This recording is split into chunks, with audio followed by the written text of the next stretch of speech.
오늘 우리에게 주신 하나님의 말씀은 구약 성경에서 봅니다. 구약 성경 1004쪽 이사야서 32장 15절 말씀을 장성 목사가 풀어서 번역한 연이역본으로 봉독합니다. 필경은 높은 데로부터 성령을 우리에게 부어주시리니 광야가 풍성한 밭이 되며 풍성한 밭을 숲으로 여기게 되리라. 아멘. 오늘 우리는 성령님 아래 성경 위에 하나님의 말씀을 듣기를 원합니다. 오늘 여러분들이 주목하실 설교 제목은 성령님이 오시면입니다. 성령님이 오시면 무슨 일이 생기는가? 성령님이 오시면 무슨 변화가 나타나는가? 성령님이 오시면 어떤 축복이 있는가? 성령님이 오시면 무엇을 이루실 것인가? 이런 의문이 성령 강림절인 오순절에 우리들의 가슴 속에 있으리라고 짐작이 되어집니다. 제가 성경 가운데 특별히 아끼는 구절들이 있습니다. 네, 그 구절들은 여러분들에겐 다소 죄송하게도 제가 10년, 20년, 30년 가슴에 묵혀두었다가 정말 이렇게 때가 되면 여러분에게 공개합니다. 그래서 여러분들이 어떤 성경 구절 가지고 제가 얘기를 할 때에 이건 제가 아끼던 것입니다 하면 제가 10년 전서부터 20년 전서부터 30년 전서부터 그 말씀을 그 성구를 가슴에 품고 묵상하고 그 하나님의 말씀에 도취해 있었다 하는 뜻이 됩니다. 성령 강림절인 오순절에 제가 특별히 제 개인적으로 성령님이 오시면 하면서 묵상하는 성경 구절이 이사야서 32장 15절 말씀입니다. 성령님이 오시면 어떤 일이 벌어지느냐? 그것에 대해서 이사야 32장 15절보다도 더 명백하게, 더 아름답게, 더 멋지게 표현한 구절은 저는 없지 않을까 개인적으로 그렇게 생각합니다. 여러분의 의견이 다를 수 있고 다른 목회자나 설교자는 다른 구절을 더 좋아할 것입니다. 근데 저는 이 구절을 굉장히 아꼈다. 그래서 제가 지금 아꼈다는 말을 한 대여섯 차례 하고 있는데 이거 보물 꺼내기가 좀 아깝다. 그런 마음이 들 지경이다. 이걸 여러분들에게 강조하는 중입니다. 그러니까 여러분들도 이 보물이라는 느낌으로 이 말씀을 받으셨으면 좋겠습니다. 저희 어머님이 그 집에 한 40cm인지 50cm 정도 되는 단지 하나가 있었어요. 장단지인데 거기에 된장을 그 어머님이 직접 담그셔서 그렇게 했는데 저희 어머님이 어느 장단지를 보여주면서 이런 얘기를 하시는 거예요. 이게 내가 살아있는 동안에 우리 집의 보물이다 그러셨어요. 근데 그 장단지에 담겨 있는 된장이 우리 어머니 말씀에 의하면 40년 된 거라고 그러셔요. 계속. 그러니까 그 장단지에서 뭔가 된장이 좀 남아 있는 상태에서 계속 이렇게 해서 그 단지 자체가 우러내는 그 맛이 계속 일부는 그 다음 된장을 만드는 콩과 함께 이렇게 뒤섞여져서 이제 40년이 된 거다. 뭐 이렇게 이제 말씀을 하셨던 것을 기억을 합니다. 오늘 말씀도 그렇게 깊은 맛이 우러나야 되는데 제가 아껴두기만 하고 쉰 된장을 먹이는 설교가 되지 않을까 우려가 됩니다. 오늘 본문에 보면 우리들의 인생의 모습을 3단계로 표현한 그 개념이 나오고 있습니다. 첫 번째는 광야입니다. 근데 광야가 뭐냐? 그 광야가 뭐냐면 특정한 동물이 아니면 살 수 없는 땅입니다. 그래서 광야의 특징이 뭐냐면 초목이 아주 없는 건 아닌데 거의 없습니다.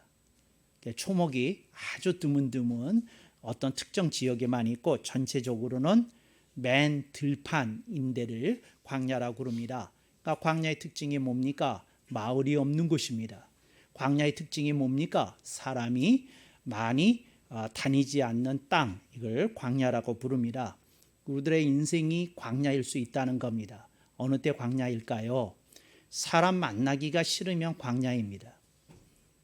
사람이 두려워지면 광야입니다. 사람에 대한 불신이 생기면 광야입니다. 제가 오래전에 우리 미국에서 섬기던 교회에 어떤 그 여자 청년이 있었는데 그 남자로부터 이렇게 실연을 당했어요. 연애를 한 5년 했는데 실연을 당했는데 근데 들리는 소식에 의하면 연락이 끊어졌대요. 그 전화를 아무리 해도 전화 안 받고 그때는 이제 휴대폰이 없던 시대니까 집에 가서 두들겨도 뭐 인기척도 없고 뭐 그랬어요. 그래서 제가 그 집을 방문해서 이제 경찰을 부르고 목사라고 그러고 이제 문을 타고 들어갔더니 방 안에 사람이 있더라고요. 그런데 구석에서 쭈구리가 앉아서 이렇게 지내는 거예요. 그러니까 하루에 한 2끼인지 1끼인지는 먹는데 밥 먹고 나서는 그 한쪽 구석에 가서 이렇게 고개를 파묻고 쭈그리고 계속 있었던 것 같아요. 그런데 나중에 이제 제가 가서 얘기를 하고 그러는데 몸을 잘 피지를 못하더라고요. 얼마나 그런 모습으로 하루에 뭐 10시간이고 뭐 10대 시간이고 그러고 있었는지 몸을 잘 피지를 못하더라고요. 그래서 이제 구급차에 실려서 병원에 가서 이제 전신 이렇게 마사지도 받고 뭐 하면서 이게 이제 겨우 몸이 풀어져서 대화를 했던 그런 생각이 납니다. 근데 그런 사람, 인생의 쓰라린 맛을 보거나 사람에 대한 회의가 생겨서 이렇게 웅그려진 사람, 그리고 그렇게 움츠러든 사람, 인생의 위축이 좌절과 함께 찾아온 사람, 그런 인생이 광야라고 설명할 수 있습니다. 어떤 청년이 건강해요. 그리고 뭐 나름 공부도 잘했어요. 근데 이상하게 취직이 안 되는 겁니다. 물론 이 청년이 조금 유명한 회사, 좀 큰 회사만 지원한 건 있는데 실력에 비해서는 자기보다 실력이 못한 친구들도 척척 그렇게 합격해서 가는데 이 친구는 취직이 안 되는 겁니다. 그러니까 취직이 안 되다 보니까 친구 만나는 것도 싫어지고 연락도 기피하게 되고 그리고 마음속에 어두운 생각만 자꾸 이렇게 침입하게 되는 겁니다. 근데 그래서 인생에 어떤 가닥을 참지 못하고 있는 사람, 이게 광야에 거한 사람이다, 이렇게 말씀드리고 싶습니다. 어떤 분이 자녀를 낳아서 키우고 있고 남편은 직장 다니고 있고 본인도 일하고 있고 그래서 겉으로는 다 멀쩡한데 본인은 자꾸 마음속에 우울한 게 떠나지 않는 거예요. 인생이 뭔가 맨날 밥 먹고 일하고 밥 먹고 일하고 자고 뭐 똑같은 것 같고 이게 뭐야?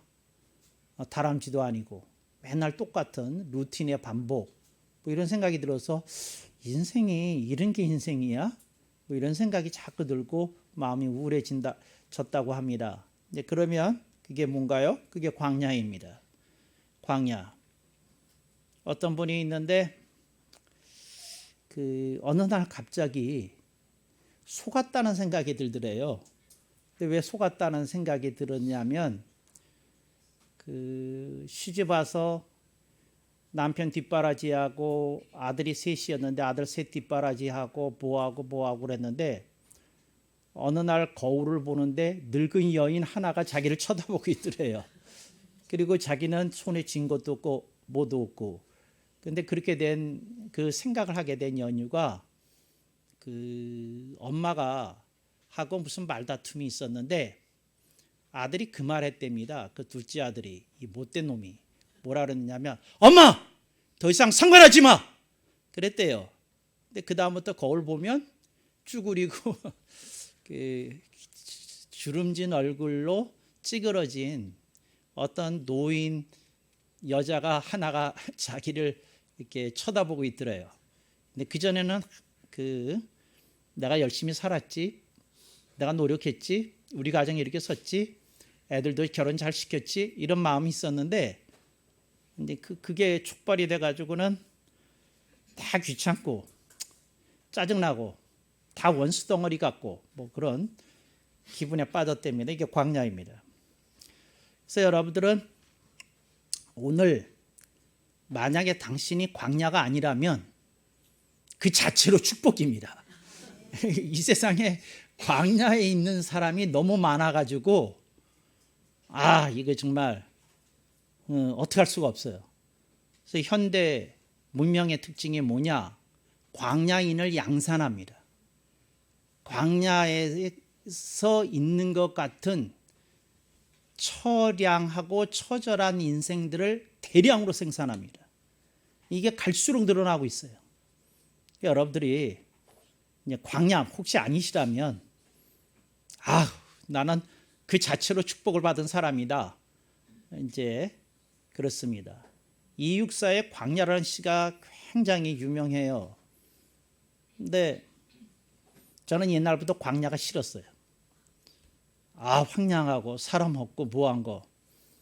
네, 여러분들 이육사의 시는 사랑하시되 광야 너무 사랑하지 마시고 얼른 벗어나시기를, 좋은 말할 때 깨닫고 이렇게 옮겨가시기를 바랍니다.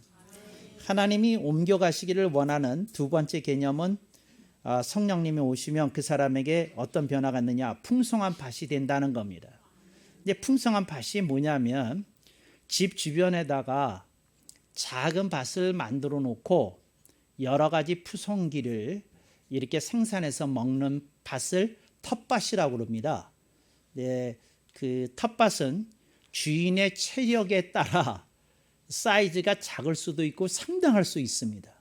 그러니까 예를 들자면 그 텃밭에서 고추, 상추, 뭐 오이, 가지, 어떤 분은 이제 감자, 고구마까지 막 이렇게 늘려가지고 이제 이렇게 합니다.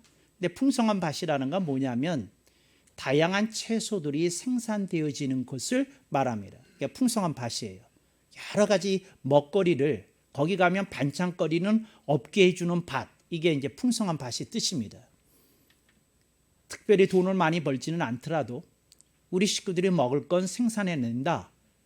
이제 그런 밭이 이제 풍성한 밭의 의미입니다.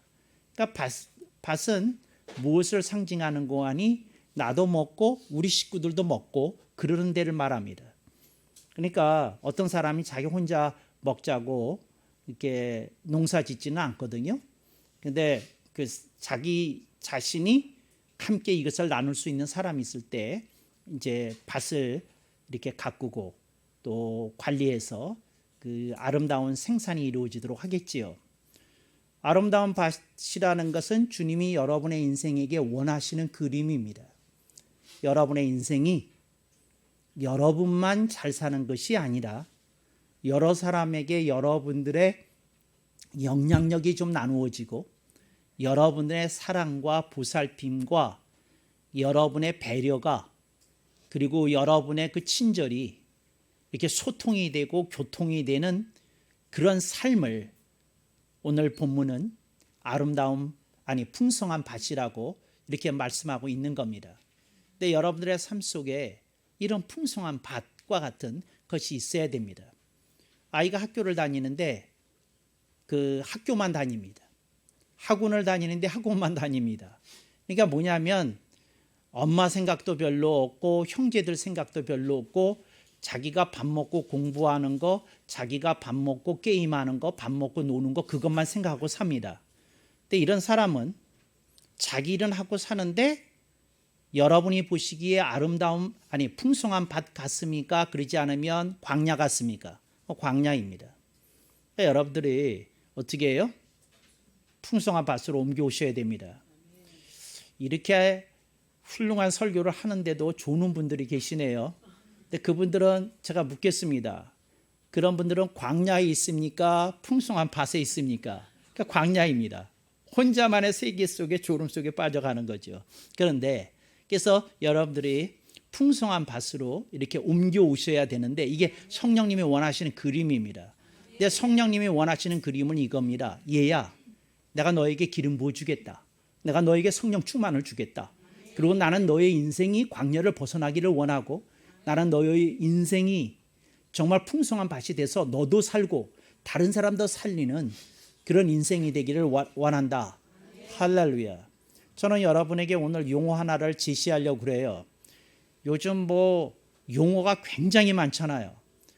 하여튼 황당하게 단어들을 줄여놔가지고 전혀 이게 무슨 뜻인지 못 알아먹는 그런 용어들도 많잖아요.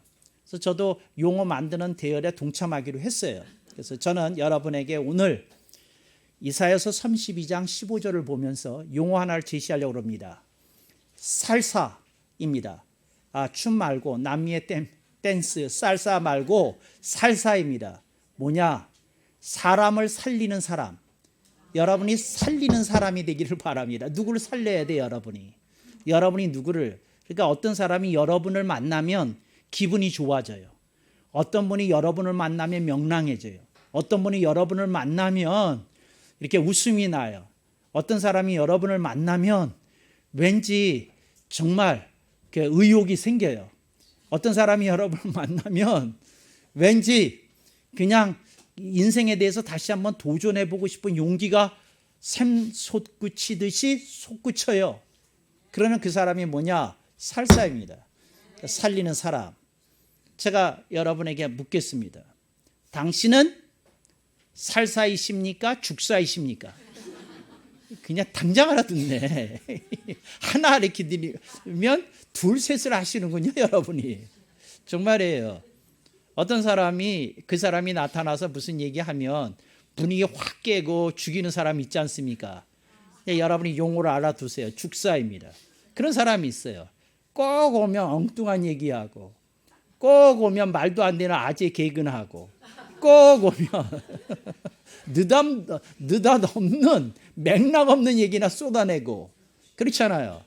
근데 우리들이 이제 그런 데서 좀 벗어나야 되겠어요. 살사가 돼야 되는데 근데 아름다운 밭에 대해서 주님이 말씀을 하셔요.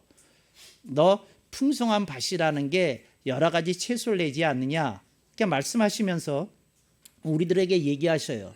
이게 뭐냐면 네가 풍성한 밭이 되는 게 뭔지 아느냐 하고 말씀하셔요. 그게 뭐냐면 언어가 달라지는 겁니다.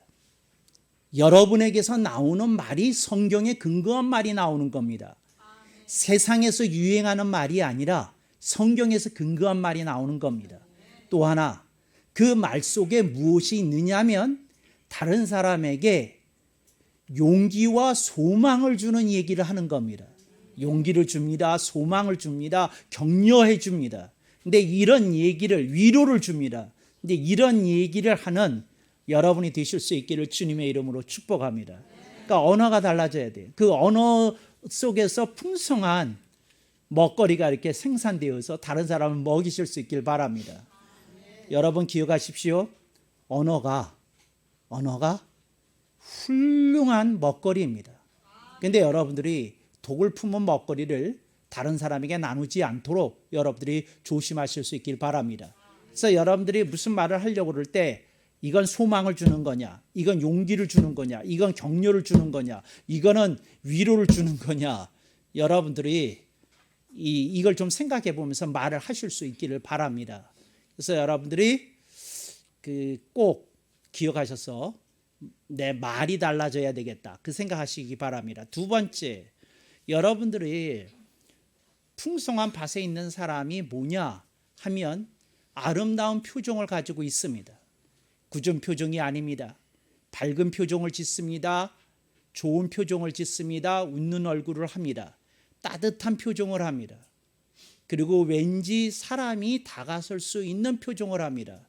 여러분들이 표정이 여러분이 생산해낼 수 있는 훌륭한 밭의 소산물일 수 있다는 걸 기억하시기 바랍니다. 그러니까 여러분들이 꼭 그렇게 하셔야 됩니다. 그러니까 여러분들이 내 언어가 달라져야 되겠다. 표정이 달라져야 되겠다. 이거 정말 생각해 볼 일입니다. 사람이 표정을 가지고 죄를 짓습니다. 왜 지을까요? 자기 얼굴을 볼 수 없기 때문에 그렇습니다. 이게 참 안타까운 일인데 자기의 표정을 자기만 못 보고 만인이 봅니다. 그러니까 여러분들이 좀 표정에 대해서 조금 생각을 해보시고 내가 이런 걸 좀 생산해내야 되겠다. 좋은 표정, 따뜻한 표정, 사람이 다가설 수 있는 표정. 내가 그런 표정을 가지고 이렇게 하도록 여러분이 할 수 있기를 바랍니다. 접객을 하지 않습니까? 일을 하면 이렇게 예를 들어서 에이스 센터에서 누가 근무한다 그러면 하루 종일 손님들을 이렇게 대하지 않습니까? 그런데 그 손님들을 이렇게 대할 때는 어떻게 할까요?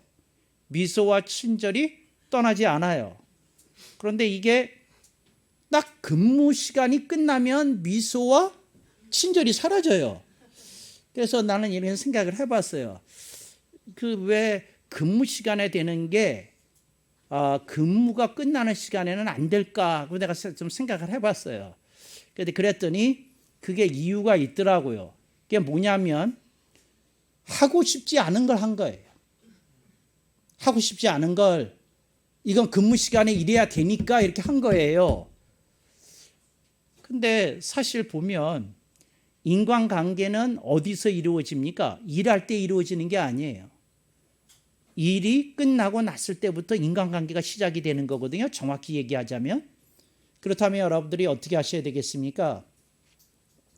신경질을 내려면 일할 때 하시고 이제 일이 끝난 다음에는 좀 대인관계를 원만하게 갖고 가기 위한 표정을 좀 지으시고 친절히 나오게 하시고 그러실 수 있기를 바랍니다.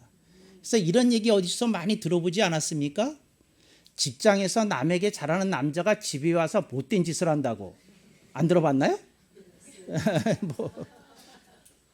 여자도 마찬가지예요.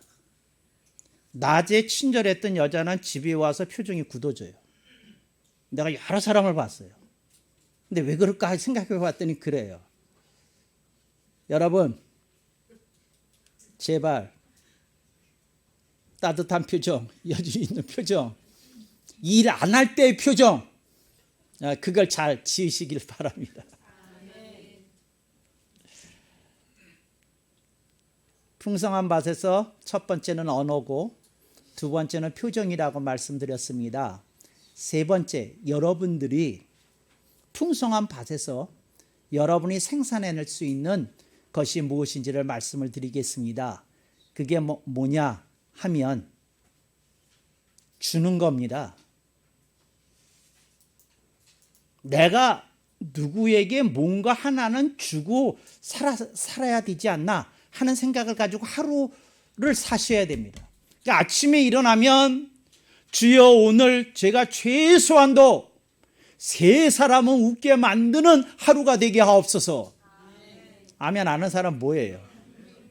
여러분이 이게 작정해야 됩니다.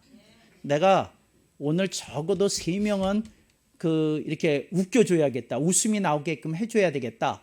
그러셔야 됩니다. 근데 이거 여러분들이 좀 하셔야 돼요.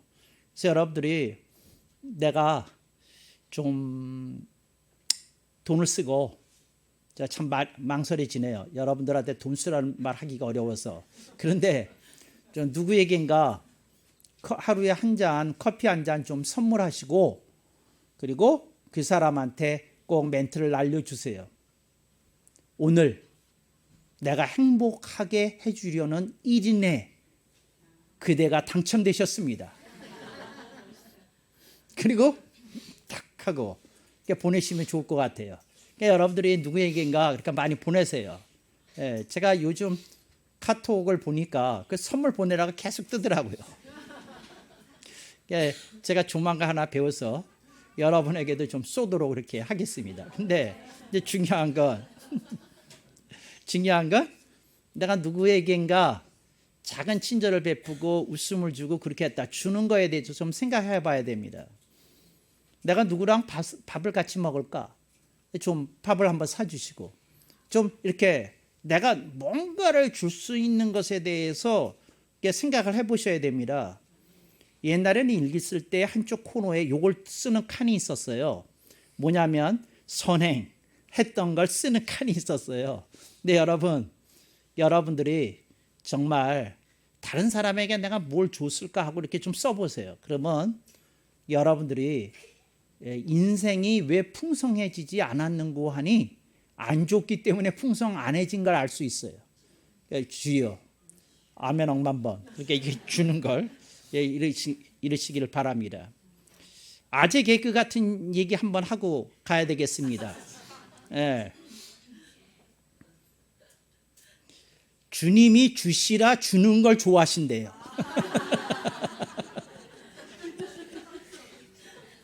안 웃는 분들은 도대체 무슨 생각을 하세요? 여러분 그거 꼭 기억하시면 좋을 것 같아요. 주님이 주시라 주는 거 좋아하신다고. 그러면 여러분들이 좀 힘이 날 것 같아요. 주님의 힘에 의해서 내 힘으로는 주기가 싫은데 주님에 의해서 줄 수 있으면 여러분의 삶 속에 좋은 일이 있지 않을까 이렇게 생각이 됩니다. 그 어떤 그 며느리가 시집살이를 한 10년 했대네요. 근데 이제 억울함, 복받침 그런 게 있었어요. 그런데 그 옛날엔 그랬대네. 양반집에 시집을 가면 3년 동안 친정애를 안 간대네요. 못 간대네. 왜냐하면 그 3년 이내에 가면 그 이렇게 친정과 그 이렇게 시댁 사이에 어떤 골이 좀 파일 수 있다고 생각이 들어서 이렇게 안 간답니다. 가라고 그래도 뭐 여기 시댁에선 가라고 그러는데 안 간답니다. 3년을. 그런데 이분이 한 10년이 가까운 세월 그러다가 이제 10년 만에 이제 친정이 갔답니다. 그랬더니 엄마가 그 집 문간에서부터 기다리고 있다가 이제 보내준다는 날이 왔으니까 정갈이 왔으니까 손을 잡아주면서 어머니가 이렇게 딸을 안아주면서 이렇게 얘기했답니다. 뭐라 그러냐면 안다. 말 안 해도 안다. 안다. 말 안 해도 안다. 이제 이랬다는 거예요. 그런데 눈물이 왈칵 쏟아지면서 엄마 품에 안으면서 그 이렇게 집 문간에서부터 이제 울고 이제 들어가는 겁니다. 그런데 이제 중요한 건 그렇게 엄마가 해준 말 안다. 말 안 해도 안다. 그 말 두 마디 해줬는데 그냥 그 어떤 시댁에서 받았던 서름 같은 게 이렇게 눈 녹듯이 이렇게 확 내려가는 어떤 체험이 됐다고 그래요. 이게 주는 겁니다. 엄마가 어떻게 했느냐? 말을 줬어요. 엄마가 줬냐? 표정을 줬어요. 엄마가 뭘 줬느냐? 마음을 줬어요. 마음을. 여러분들이 그 언어를 줄 수 있어요. 고운 언어를. 여러분들이 멋진 표정을 줄 수 있어요. 근데 여러분들이 진짜 줘야 될 건 여러분의 마음입니다. 여러분의 고운 마음, 따뜻한 마음, 사랑하는 마음, 그 사람을 품는 마음, 감싸는 마음, 기다려주는 마음, 그겁니다. 정말이에요. 여성들이요, 얼마나 그 외롭고 그 정말 처량한 인생인지 남자들이 제대로 이렇게 안아주면서 나 때문에 힘들었지 미안해 그러면 10년 채증이 내려간답니다. 남자들 꼭 해보세요. 한번 조용한 날 그래가지고 미안해 정말 미안해 나 때문에 힘들었지. 예. 그 얘기해 주면 이렇게 내려간답니다. 그런데 그 왜 내려갔을까요? 그날 듣는 말 속에 마음이 느껴진 거거든요. 말 가지고 되는 게 아니다. 그 말을 하려는 겁니다. 마음이 담겼어요. 그날 하는 말에.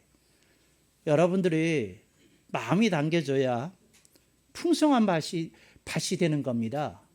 그러니까 여러분 바리새인들이 그 인생을 올바르게 많이 사는 사람들인데 주님으로부터 질책을 당하셨던 건 뭐냐면 그 사람들에게서는 언어도 있고 표정도 있는데 마음은 없는 거예요.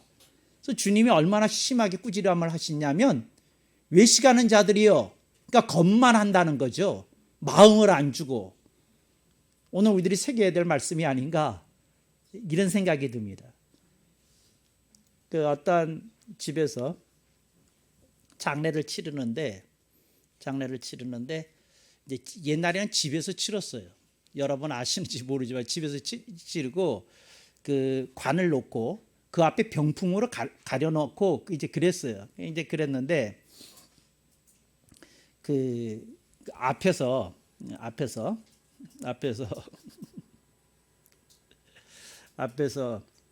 그 둘째 아들이 한밤중에 새벽 2시쯤 되는데 아버지 왜 그러셨어요? 왜 장남한테만 이쁨을 주시고 저는 그렇게 왜 구박하셨어요? 왜 형한테만 세워주시고 저한테는 맨날 왜 헌옷 주셨어요? 형한테만 왜 세워주시고 저한테만 왜 헌신발 주셨어요? 아버지 돌아가셨는데 그 앞에서 막 그 얘기하면서 뭐 처절하게 왜 나한테 그러셨어요? 아들이 둘인데 그랬다는 거예요. 그래서 막 이제 이 얘기를 처절하게 아버지 왜 그러셨어요? 나한테. 아버지 왜 그러셨어요? 나한테도 사랑을 좀 주시지 왜 그러셨어요? 왜 그러셨어요? 막 그랬다는 거예요. 그런데 죽은 사람이 깨어났는지 정말 미안하구나 하는 소리가 들린 거예요. 정말 미안하구나. 이 사람이 너무 놀라가지고 누구예요? 정말 미안하구나 소리가 두 번째 들렸대요. 너무 이게 귀신이 나타났다라 놀라가지고 갔어요. 이제 이렇게 이제 건넌방으로 가서 사람들 다 불러고 그랬는데 여기 보라 귀신이 나타났다고. 그랬는데 이제 사람들이 그러니까 형도 오고 누구도 오고 막 그랬을 거 아닙니까? 그래서 왔는데 그런데 도대체 무슨 얘기를 하는데 귀신이 나타났냐 하고 물어본 거예요.